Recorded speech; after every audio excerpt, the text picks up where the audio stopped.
अगर कोई भारत का इस 22 किलोमीटर पर कब्जा कर लेता है तो भारत का 8% लैंड के साथ 8 राज्यों से डायरेक्ट संपर्क तोड़ सकता है और इवन उस 8 राज्यों को डायरेक्ट भारत से अलग कर सकता है। और आखिर ये सिलीगुड़ी कॉरिडोर है क्या और क्यों ये सिलीगुड़ी कॉरिडोर इतना स्ट्रेटेजिक और सेंसिटिव है? चाइना की नजर अरुणाचल प्रदेश पर कम और चिकन नेक पर क्यों है? और ये चिकन नेक आखिर है क्या? और आखिर ये चिकन नेक पीओके से ज्यादा भारत के लिए इंपॉर्टेंट क्यों है? आइए समझते हैं डीपली इस वीडियो में। नमस्कार दोस्तों, मैं घोड़के कमल स्वागत करता हूं। तो अगर आप इंडिया की मैप को जूम करोगे तो यहाँ पर यानी सिक्किम के नीचे और नेपाल और बांग्लादेश के साथ बॉर्डर साझा करता हुआ एक स्ट्रिप देखेगा। और देखिए दोस्तों, वो जो दोनों को साझा करता है, इवन वो दोनों बॉर्डर को लगता है, वहां पर एक शहर है और उस शहर का नाम है सिलीगुड़ी। और इसी वजह से उस एरिया को और उस स्ट्रेटेजिक एरिया को सिलीगुड़ी कॉरिडोर या उसे चिकन नेक के नाम से भी जानते हैं। और देखिए दोस्तों, ये जो चिकन नेक है वो 60 किलोमीटर लंबा, 22 किलोमीटर वर्थ है और उस एरिया को हम सिलीगुड़ी कॉरिडोर भी बोलते हैं। देखिए दोस्तों, ये जो सिलीगुड़ी कॉरिडोर है वो आजकल चाइना की नजरों में कुछ ज्यादा ही खटक रहा है, क्योंकि गलती से भी अगर चाइना सिलीगुड़ी कॉरिडोर के पास भी आ जाता है। और देखिए दोस्तों, इवन उन्होंने 2017 में भी एक स्टैंड ऑफ हुआ था। और देखिए दोस्तों, स्टैंड ऑफ इतना स्ट्रेटेजिकली और इतना इंपॉर्टेंट हुआ था कि वो दो देशों में युद्ध भी छिड़ सकता था, क्योंकि दोस्तों वहां पर एक डोकलम प्लेंटी है। अगर उस डोकलम प्लेंटी पर जो है वो कोई देश आकर बैठ सकता है तो वो चिकन नेक पर या इवन सिलीगुड़ी कॉरिडोर पर डायरेक्ट नजर डाल सकता है या इवन डायरेक्ट एक्सेस पा सकता है। और देखिए दोस्तों, ये जो डोकलम प्लेंटी है वो जो है वो अभी फिलहाल तो भूटान की टेरिटरी में है और भूटान के साथ इंडिया के बहुत अच्छे रिलेशन है। नेपाल और भूटान जो है वो चाइना के साथ अपने रिश्ते थोड़ा क्यों कैसा रखते हैं, पर उनका ज्यादा जो झुकाव है वो इंडिया की तरफ ज्यादा है। और इवन डोकलम प्लेंटी है, अगर इस पर कोई देश बैठ जाता है पूरी सिलीगुड़ी कॉरिडोर पर नजर रख सकता है। तो अब सिलीगुड़ी स्ट्रेटेजिकली लोकेशन इंपॉर्टेंट इसलिए है क्योंकि it is the only road which is connected to the north Indian states which is called seven sisters.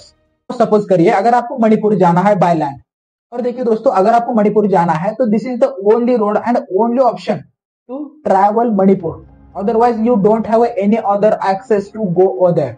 This is the only road and that's why this road is not connected only with the Manipur, also 7 states of India like Arunachal, Tripura, Meghalaya, Assam, Nagaland, Manipur और मिजोरम।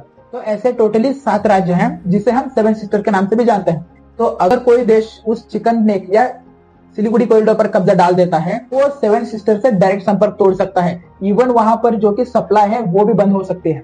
तो इसके लिए ये chicken neck जो है वो भारत के लिए एक पीओके से भी ज्यादा इंपॉर्टेंट है। अगर आपको सामान भेजना हो या इंपोर्ट करना हो, there is only one option and that is the Siliguri corridor. मतलब आप बात को समझ रहे हो कि अगर चिकन नेक कट गया तो ऑफिशियली 7 सिस्टर्स कट जाएंगे, उनका डायरेक्ट एक्सेस बंद हो जाएगा।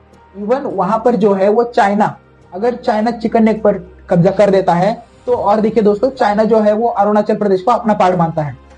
अगर वो सिलीगुड़ी कॉरिडोर पर कब्जा जमा देता है तो उसे निगोशिएशन करने के लिए बहुत आसान हो जाएगा कि हमें अरुणाचल प्रदेश दे दो और हम आपको सिलीगुड़ी कॉरिडोर दे देंगे।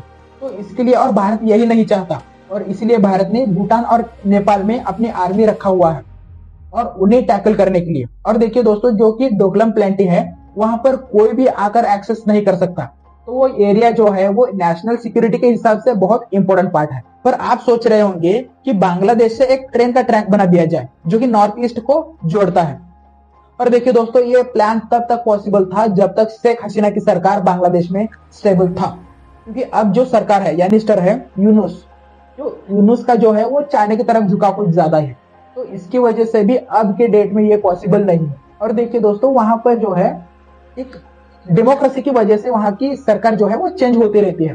तो कौन सा सरकार भारत के फेवर में आएगा और कौन सी सरकार चाइना के फेवर में जाएगा कुछ बोल नहीं सकते।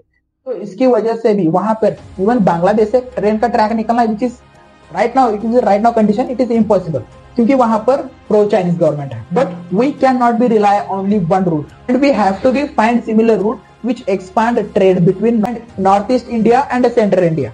सो नाउ इसके लिए सरकार ने एक ऑफिशियली रास्ता खोज दिया है और वो है कालादान प्रोजेक्ट। तो ये जो कालादान प्रोजेक्ट है वो कोलकाता से लेकर मिजोरम तक जाता है, तो इस और समुद्र के रास्ते जाता है। तो इसकी वजह से देखिए दोस्तों, जो भी बड़े बड़े जहाज, और if we are talking about by road, then 1000 truck में जितना सामान लोड हो सकता है वो एक अकेला शिप कंट्रोल कर सकता है, या इवन एक अकेले शिप में लोड कर सकते हैं और उससे बेच दिया जा सकता है। तो इसके हिसाब से और इसके लिए इकोनॉमिक बूस्ट भी मिलेगा और साथ में और वहाँ की जो कि चिकन नेक का जो डिपेंडेंसी है वो कम होगा और साथ में वहां पर भेजने के लिए बहुत सारे सामान एक साथ जा सकते हैं।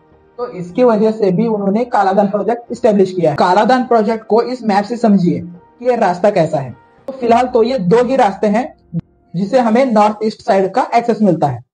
अब आपके मन में एक सवाल आया होगा कि क्यों ना सिलीगुड़ी कॉरिडोर के आसपास की जो जमीन है वो खरीद लिया जाए और फिर बाद में उसे इंडिया में मर्ज कर वहां पर एक्सपांड किया जाए। और देखिए दोस्तों, ये भी पॉसिबल है, ऐसा नहीं कि इम्पॉसिबल है, पॉसिबल है, बट ओनली इफ अगर सेलर रेडी है तो ही हम उसे खरीद सकते हैं। और इवन अगर सेलर रेडी नहीं है तो we can not be force them to sell to us. और इससे हटकर दूसरा भी ऑप्शन है जिसे हम लीज पर ले सकते हैं। और इवन देखिए दोस्तों, ऐसे बड़े बड़े पोर्ट्स जो है और इवन बड़े बड़े लैंड भी जो है वो लीज पर दिए जा चुके हैं, इवन दिए जाते हैं। तो इसके हिसाब से भारत अगर कोई एग्रीमेंट कर लेता है बांग्लादेश के साथ या नेपाल के साथ, और देखिए दोस्तों नेपाल का रास्ता थोड़ा सा लंबा पड़ेगा, बांग्लादेश के साथ थोड़ा नेगोशिएट कर उनका जो जमीन है वो लीज पर लिया जाए, इससे भी काम बन सकता है। इससे हटके स्वीप का भी एक और ऑप्शन है, मतलब ये जमीन आप ले लो और वहां की जमीन हमें दे दो, तो इसके जरिए भी नेगोशिएट हो सकता है। देखिए दोस्तों, भारत ने नेपाल और भूटान में अपना सैनिक, अपना आर्मी सेटलमेंट करके वहां पर चाइना की फील्डिंग तो सेट कर दी है। एंड आई होप ये चिकन नेक क्या है और ये सिलीगुड़ी कॉरिडोर क्या है आपकी समझ में आ गया होगा। तो अगर आपको समझ में आ गया होगा तो subscribe and hit one like button. So stay curious and stay hungry. मिलते हैं अगले वीडियो में, तब तक के लिए बहुत बहुत धन्यवाद।